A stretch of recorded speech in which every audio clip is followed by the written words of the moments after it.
मैं मनीष कुमार भारत एक बात में आपका स्वागत करता हूं। आपने कहावत सुना होगा, 100 सुनार की एक लोहार की।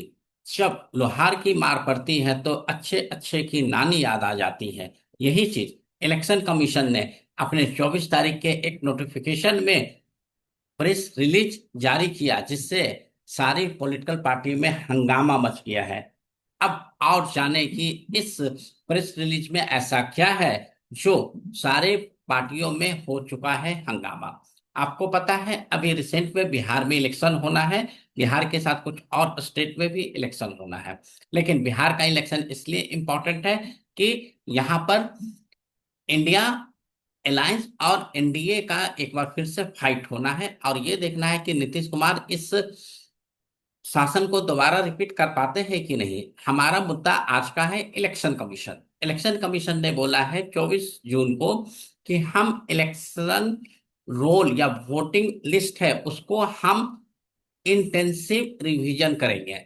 इंटेंसिव रिवीजन का मतलब होता है कि हम एक एक वोटर का जांच पड़ताल करेंगे, और उस जांच पड़ताल में अगर कोई भी गलत पाया जाता है, लाइक जो बिहार में पैदा तो हुआ, पढ़ाई तो किया, लेकिन आज के डेट पर वो कहीं और जाके जॉब कर रहा है पिछले 5 सालों से, 10 सालों से। हो सकता है इंडिया से बाहर चला गया हो, विद इन इंडिया हो सकता है उसने बिहार में ही एक शहर से निकल के दूसरे शहर में चला गया हो सकता है पहले वो गांव में रहता था, वो शहर में अपना मकान बना चुका हो। इस तरीके से बहुत सारी संभावनाएं हैं। हो सकता है वो वोटर लिस्ट में जिसका नाम है, जो वोटर का है, वो दुनिया में रहा ही ना हो। तो इस तरीके से बहुत सारी संभावनाएं हैं। तो इलेक्शन कमीशन ने कहा है कि हम स्पेशल इंटेंसिव रिवीजन करेंगे। और ये लास्ट 2003 में हुआ था, और ये 22 सालों का अंतराल में काफी कुछ चेंज हो चुका है। तो हम इस चीज को करेंगे, और इससे मच चुका है हरकम। क्योंकि इसका जो सबसे इंपॉर्टेंट चीज है कि अगर वोटर लिस्ट से लोगों का नाम हटता है, जैसे बिहार में आप सभी को पता है कि पलायन होता है। पलायन स्किल वर्कर का भी होता है, नॉन स्किल वर्कर का भी होता है। जहां पर नॉन स्किल वर्कर जो बिहार में ही वोटर लिस्ट में नाम है, लेकिन वो काम करने के लिए हरियाणा, दिल्ली, बॉम्बे, महाराष्ट्र, गुजरात हर जगह जा चुके हैं, तो वोट के दिन वोट आके तो देंगे नहीं। तो क्या होगा कि उनका वोट बेकार चला जाएगा और उनका नाम हटा दिया जाएगा। तो ये डर हर पार्टी को है कि कहीं मेरा वोट खराब नहीं हो जाए। तो इसी पर आज हम चर्चा करने वाले हैं कि इलेक्शन कमीशन इस पूरे रिवीजन को किस तरीके से करने वाला है, और अगर आपका नाम इलेक्शन कमीशन के वोटर लिस्ट से हट जाता है तो आप अपना एक्शन क्या ले सकते हो। सबसे पहला चीज, वोटिंग करने का जो राइट है हर सिटीजन का है। क्योंकि जो इंडिया का सिटीजन है उसे वोट करना चाहिए, चाहे वो स्टेट असेंबली का इलेक्शन हो या सेंट्रल पार्लियामेंट का इलेक्शन हो। आर्टिकल 326, आर्टिकल 324 और सेक्शन 21 ऑफ रिप्रेजेंटेटिव एक्ट 1950 के अनुसार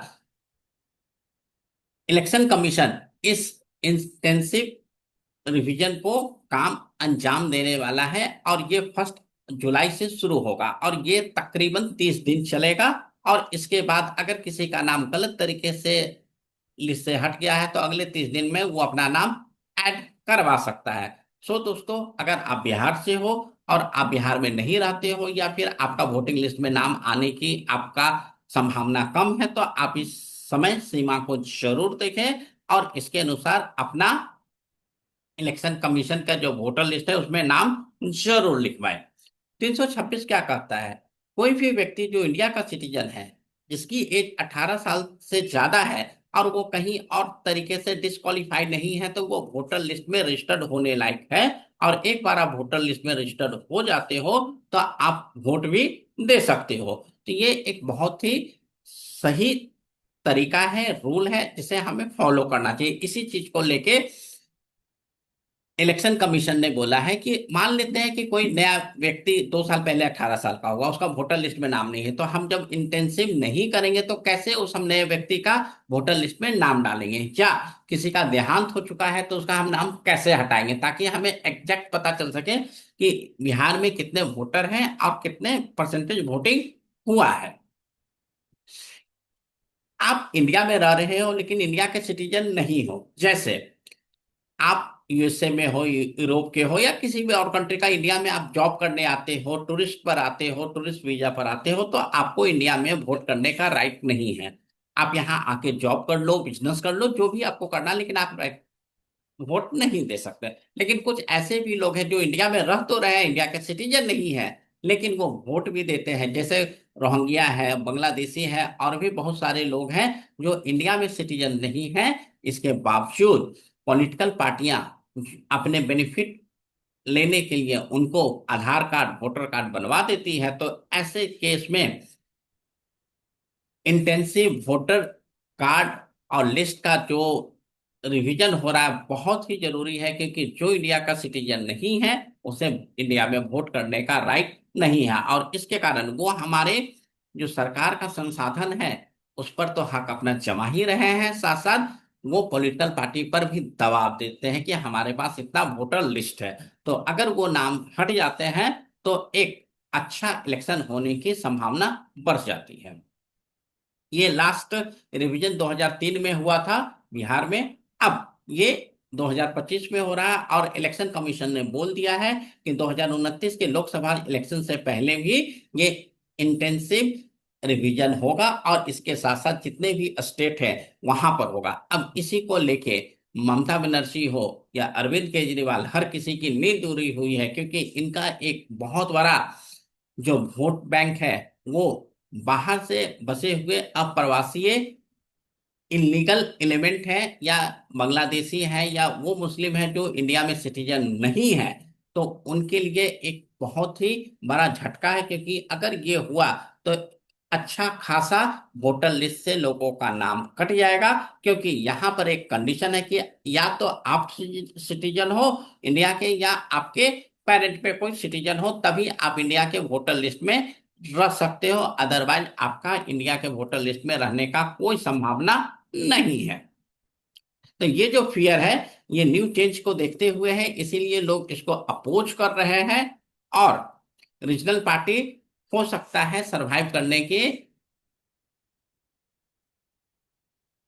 मुद्दे पर ना हो पाए। तो जब रीजनल पार्टी को अपने सर्वाइवल पर इम्पैक्ट लग रहा है तो इस चीज का अपोज कर रहे हैं कि ये CII से भी खतरनाक रूल है, क्योंकि यहाँ पर आप बहुत सारे वोटर लिस्टों को हटा दोगे। तो एज एक देशभक्त और राष्ट्रवादी होने के कारण मैं सिर्फ ये कहूंगा कि ये एक्शन इलेक्शन कमीशन ने उठाया बहुत ही जरूरी है, क्योंकि जो भारत का नागरिक नहीं है उसे हम भारत के संसाधन पर क्यों आने दें, और पॉलिटिकल पार्टी पर उसे क्यों दबाव करने दें, जिसके कारण हमारा जो संसाधन है वो दूसरे जगह फिजूल में खर्च ना हो। तो ये एक बहुत ही सराहनीय कदम है इलेक्शन कमीशन का।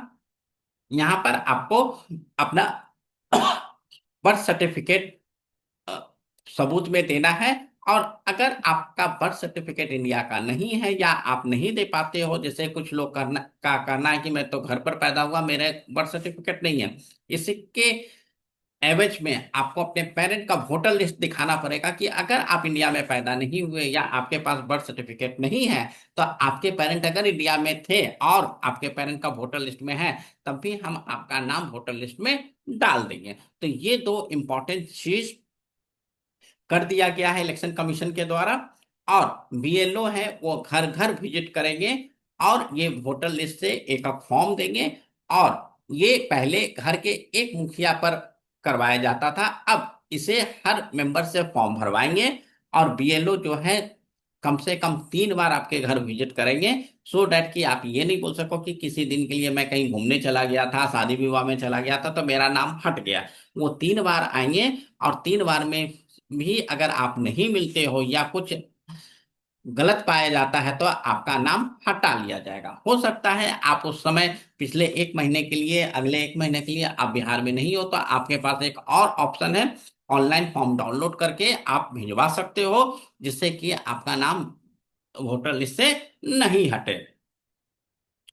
और अगर किसी कारण से आपका नाम वोटर लिस्ट से हट जाता है, जैसे आप घर में नहीं पाए जाते हो, या आपके आस पड़ोस वाले ने आपके बारे में गलत कंप्लेन कर दिया, तो आपके पास 30 दिन का और समय मिलता है, जहां पर आप बीएलओ ऑफिस जाके रिवीजन करवा सकते हो, अपना प्रूफ दे सकते हो। जैसे कि लास्ट टाइम आप वोटर लिस्ट में थे, आपके पास बर्थ सर्टिफिकेट है, आप पिछले 1 महीने से घर पर नहीं थे, किसी शादी विवाह में गए थे, कहीं घूमने गए थे, इसलिए मैं फॉर्म नहीं भर पाया, तो अब मैं भरना चाहता हूँ। अगर वहां से भी नहीं होता है तो आप डिस्ट्रिक्ट लेवल पर जो इलेक्शन कमीशन का ऑफिस है, वहां पर आप अपना अपील फाइल कर सकते हो कि इन सब कारणों से मेरा नाम वोटर लिस्ट से हटा दिया गया है, लेकिन मैं इंडिया का सिटीजन हूं, ये मेरा प्रूफ है, और आप इसे मेरा नाम को इंक्लूड करें। तो ये एक प्रोसेस है जो बहुत ही इंपॉर्टेंट है, बहुत ही अच्छा है।